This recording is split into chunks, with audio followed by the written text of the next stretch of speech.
Welcome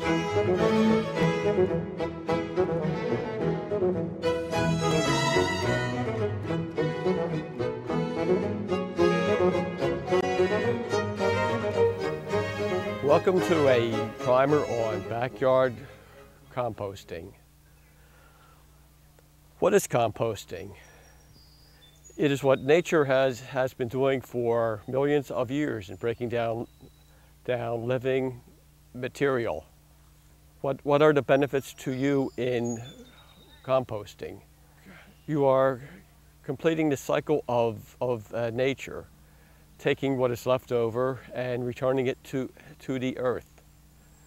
Compost improves the soil structure. It binds up toxic metals in the soil. It slowly releases nutrients. It helps to hold water. It increases the microbial action. The easiest way is to just pile everything on the ground as you see here. If you have any fencing, you can form it in a circle about 3 feet across, and fill in. This makes for a more compact pile. The advantage of this is if you have the leftover fencing, it's low cost. You can take the ends, you can bend them together, or use tie wraps. The browns are the dried leaves, dried plants, sawdust, cardboard paper, which are higher in carbon. Okay, what I'm doing now is I'm taking some of the browns and going to make a base of that.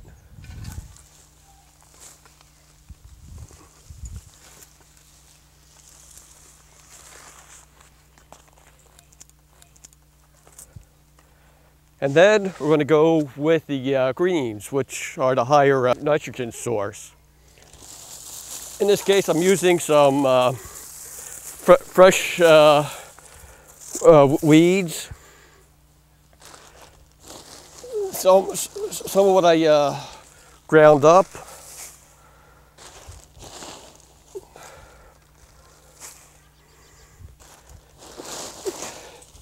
And you want a ratio between the brown layer and the green layer, about 2 to 1 or 3 to 1. So now I'll put in another layer of the browns.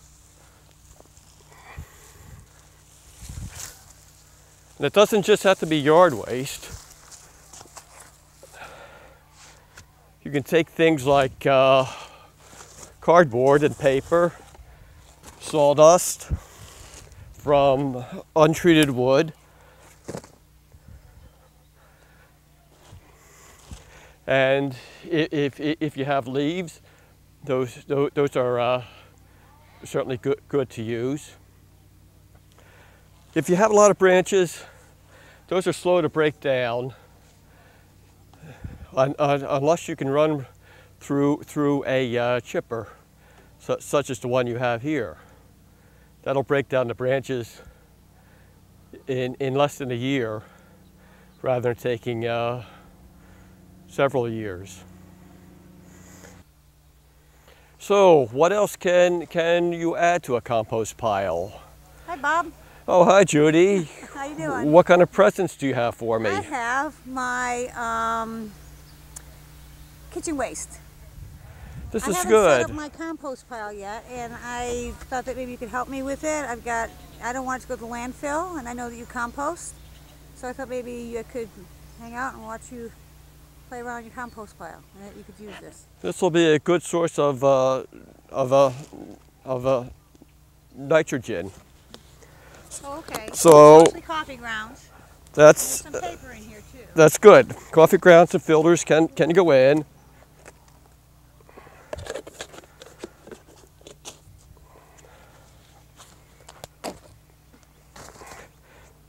And yeah, vegetable waste.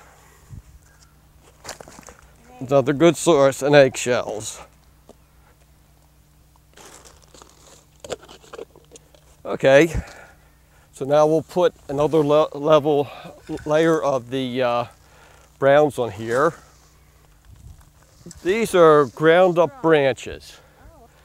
You can also use hay and straw. Fresh weeds before they start to dry. If it's going to seed, you don't want to put those plants in. Other things you don't want to put in are pet waste and treated wood, no meat, fish, or dairy, or any grease. The pile won't work well, and you can get disease organisms, maybe scavengers and rodents will be attracted. So those stay out of the pile. Have some more of our veggie and fruit waste that we keep inside. We keep it covered. You don't want to put too much in. Have to be careful. But the nitrogen ratio gets too high, then it becomes a slimy type of compost pile, and you get the odors from it. So you want to avoid that.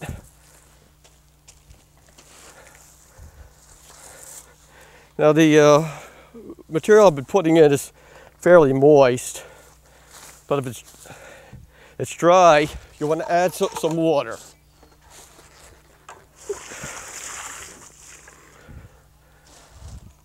You want to get the right ratio of water.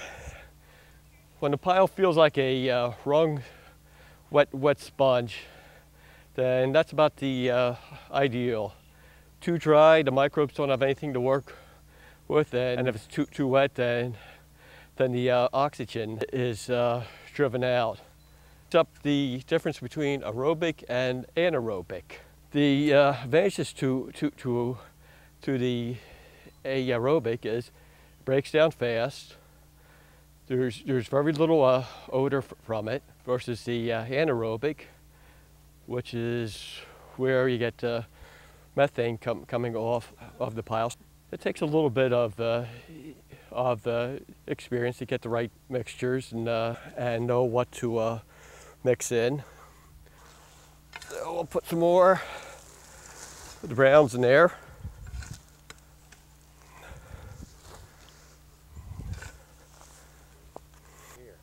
Okay, Judy, you want to know how long it's going to take to get the final compost product. Depends on a lot of factors. It depends on what your nitrogen carbon ratio is. It depends on having the right moisture content. It should feel like a damp, wrung sponge. You want the pile to be at least 3 feet high, 4 foot high is better. That'll hold the heat in.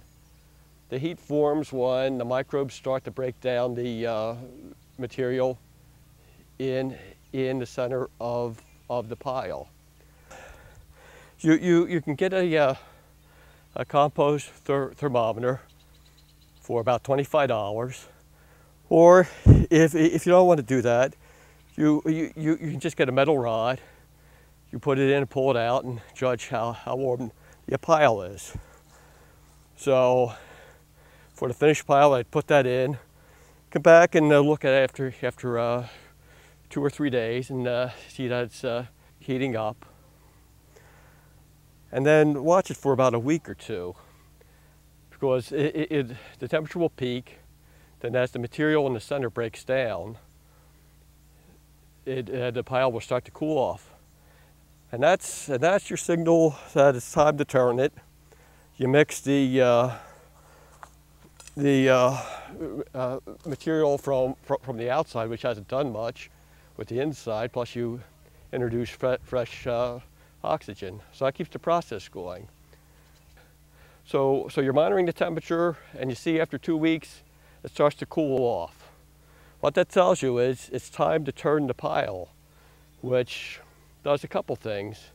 It takes the fresh material on the outside, mixes it in with the material that started to break down in the center, and it introduces fresh oxygen to keep the aerobic process going, which is what you want.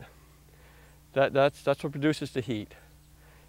Now, if you get a too wet pile, too much nitrogen, then you get an anaerobic pile, and that produces odors, and it's slower to break down.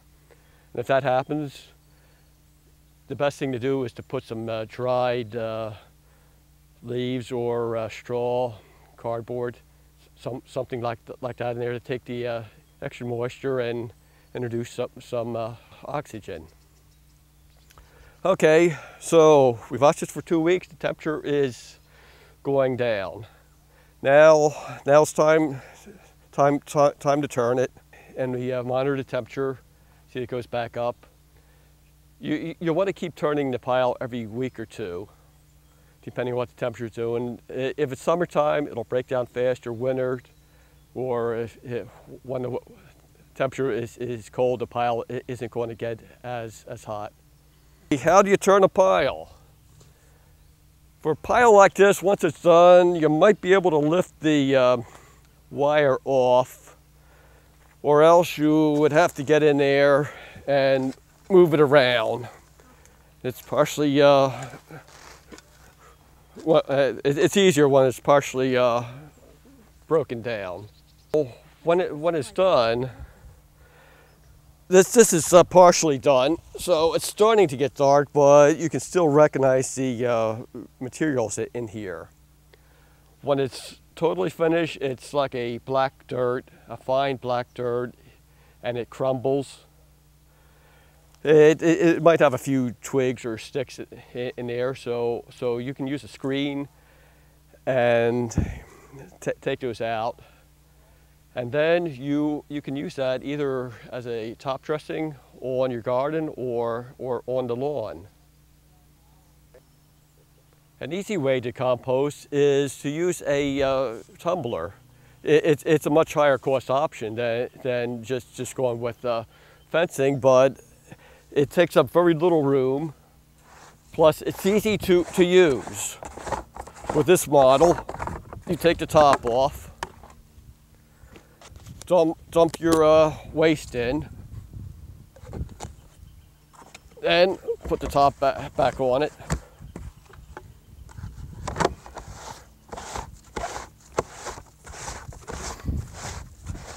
And just give it a couple twists to mix everything in. So it gets away from having to use a shovel to turn the pile. So that's one option for you. Another very low cost option is to pick up some used wood pallets. Then you use some metal stakes to hold them up, some coat hanger wire to attach them. Makes a nice big pile at very little cost. Another option is a compost bin. This model fits in about a 2x2 area. You open it up, you add the material in it, and you stir it around from time to time. When it's done, you open up the bottom drawer, and the finished compost comes out. This is a good choice if you have a small area. You don't have that much to compost. Okay, let's go from there. And the last bin that I want to show you is one I built out of a lot of leftover concrete blocks. It works well also. And this pile I've had for a while, and it was up to 130 degrees, and it's cooling off now. But this I hope is, but this should be done within about a month, and I'll be able to use that on my garden. Well, that's really neat, Bob. I can't believe that you're doing all this there. It looks so easy. You know, what, 10% of food waste 10% of the waste is food waste and 10% is yard waste. That's 1,000 tons of waste that the town of Portsmouth is taking to the landfill every year. Right. And which costs us a lot of money, and also it just fills up the landfill. You know, we all need to start doing the composting and doing this at home. And plus, it's like putting all the nutrients back into the ground. It's for your gardens and your lawns. It's great. Thanks. I think I'm going to go right home and put up my compost bin right now. There are a lot of benefits, and I hope more and more people start to do this. I do too. Thanks. Thanks for the lesson. You're welcome. And if you want to find out more about composting than what I was able to present here, there are many good books in the library, and there's also a lot of websites that'll tell you everything that you need to know about composting in its different forms. Thank you.